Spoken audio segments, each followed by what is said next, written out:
কোন অজ্ঞাত কারণে আমি জানি না রাতারাতি এটাকে তুলে নিয়ে চলে যাওয়া হলো। এসবের কোনো প্রয়োজন ছিল না।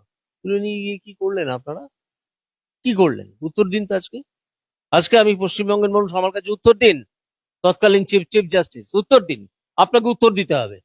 কি করলেন তারপর? কোথায় গেল সেই মামলা? তলিয়ে গেল কেন? আপনার টেনিওরে আর সেটা হলো না কেন? আপনি কি মামলাটা না করার জন্য, তলিয়ে দেওয়ার জন্য মামলাটা টেনে নিয়েছিলেন?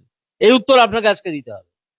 এবং তৎকালে এবং আমি আমি একজন প্রাক্তন বিচারপতি হিসেবে মনে করি যে এই তদন্ত সুপ্রিম কোর্টের নিয়ে নেওয়া উচিত হয়।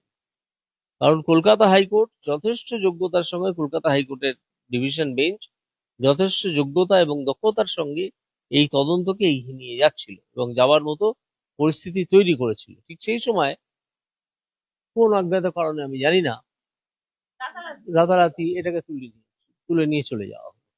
এসবের কোনো প্রয়োজন ছিল না। তুলে নিয়ে গিয়ে কি করলেন আপনারা?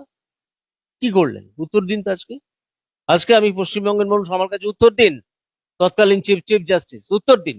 আপনাকে উত্তর দিতে হবে। কি করলেন তারপর? কোথায় গেল সেই মামলা? তলিয়ে গেল কেন? আপনার টেনিওরে আর সেটা হলো না কেন? আপনি কি মামলাটা না করার জন্য, তলিয়ে দেওয়ার জন্য মামলাটা টেনে নিয়েছিলেন? এই উত্তর আপনাকে আজকে দিতে হবে। ব্যক্তিগতভাবে মনে করি সিবিআই আমাদের রাজ্যে অ্যাক্টিভলি কাজ করছে না। তাহলে এই সীমা পাহুজা নামে যে অফিসার আরজি করের দায়িত্বে পেয়েছিলেন, তার এতদিন চাকরি চলে যাওয়া উচিত ছিল।